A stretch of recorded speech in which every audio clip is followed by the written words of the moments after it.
Well, welcome to part 2 of the video for flashing the ThinkSmart. I want to apologize on the first video. I accidentally sent the wrong download link, but I have corrected that link in the first video, and we'll also include the corrected link in this video. Previously, we got all the software set up, and in this video, we're going to go ahead and flash the device with the Android 11 ROM. So from the last video, you saw that we have this QFIL program. What we want to do is change to flat build. We want to browse over to the new ROM, the corrected ROM, which is the Combined Kingston A11 Go G apps. And we will select the MBN file here, which is the same name before, but what's different is when we go and load the XML file, we're still in the Combined Kingston A11 Go G apps directory. We will go ahead and click on raw program 0 XML, hit open. It will open another, and we will pick the patch 0.xml file. So the software is all set up, and now we'll move over to the device itself. As you can see here, we have the USB plugged into the port, and it's also plugged into the computer. Know that the port is covered by a little plastic plug. You just pull that right off and you plug it in.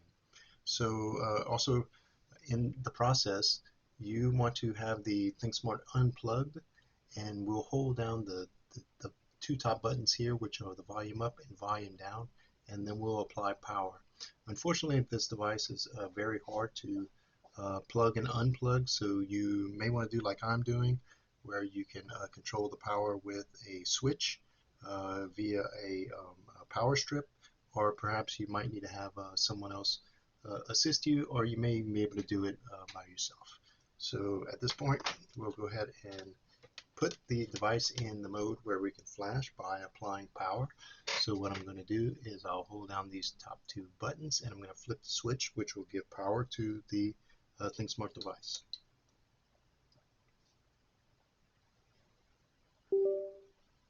Okay, so I heard the sound on my computer. I'm not sure if you could hear that, but that does mean that the power is applied. It won't show anything on the screen. So at this point, you'll come here and click Select Port. And here's the COM port 23 is the one that has come up for us for our Qualcomm. We click OK. And at this point, we're ready to flash. So we'll just click the download button. And you'll see down here at the bottom of the screen that it is loading the ROM.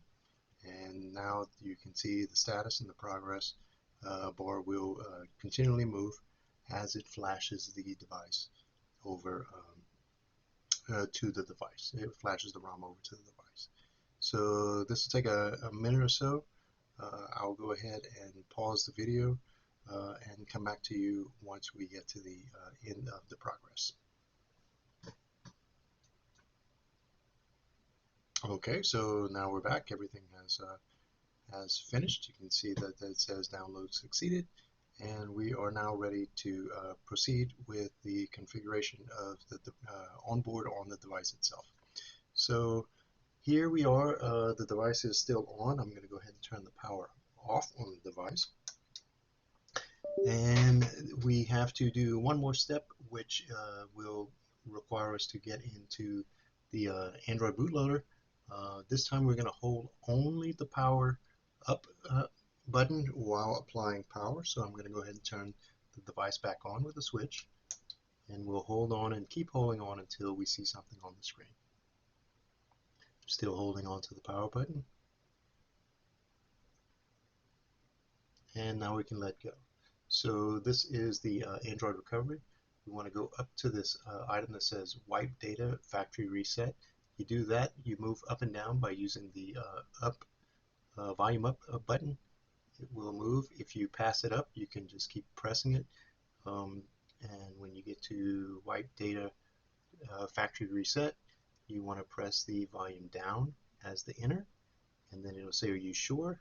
Press the volume up to go to yes, and then click the volume down to say yes.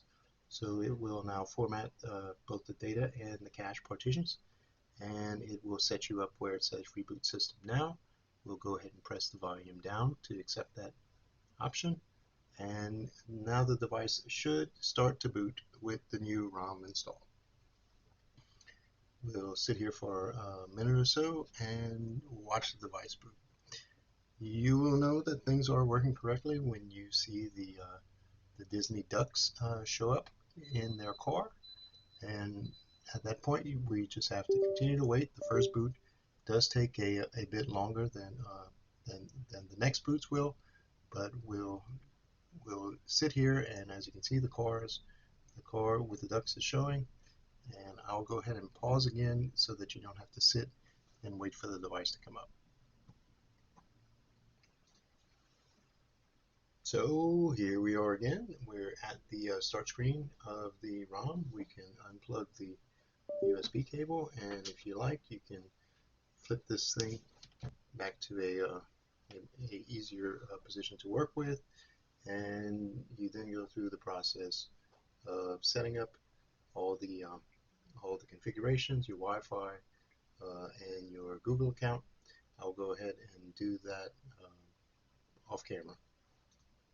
After setting up Wi-Fi, it asks you if you want to copy apps and data. You're going to choose Don't Copy.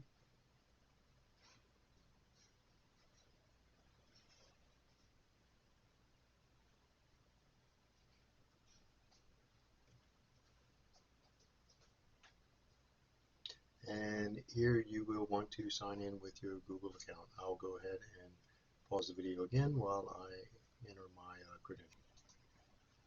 Alright, so I entered in my Google account information, so I'm logged in. Let's protect your phone. We don't want to put a screen lock on this thing, so we're saying not now. Skip anyway. No thanks. No thanks. Getting your phone ready. Ta-da! We are now at the home screen for the device, and everything is working fine. We do want to do one more step.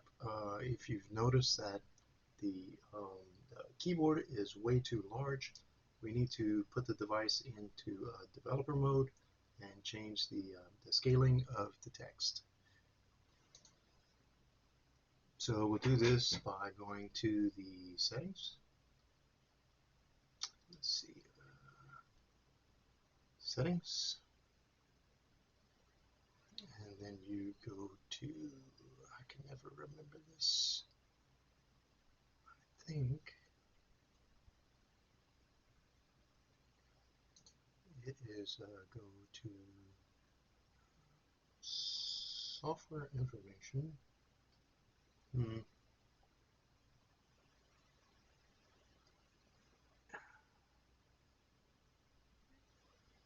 You go to build number, and you smash this thing a whole bunch of times, I think 7 times, and then it puts you in developer mode, or opens up developer.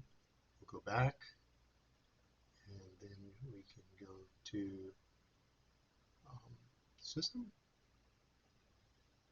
advanced, yep, developer options,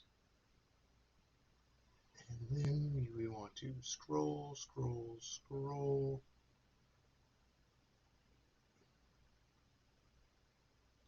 until get to a certain section, and we're getting close to it. Yep.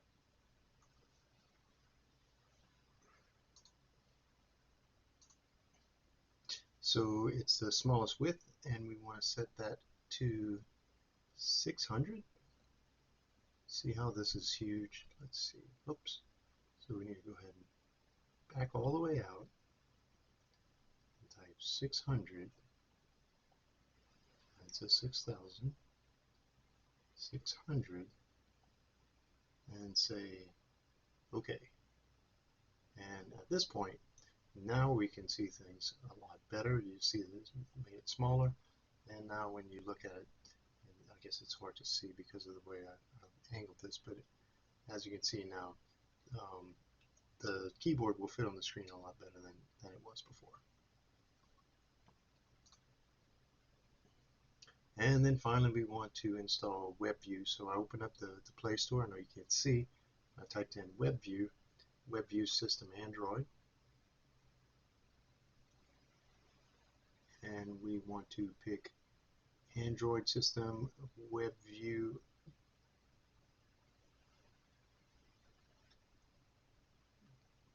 We'll choose beta. Say install.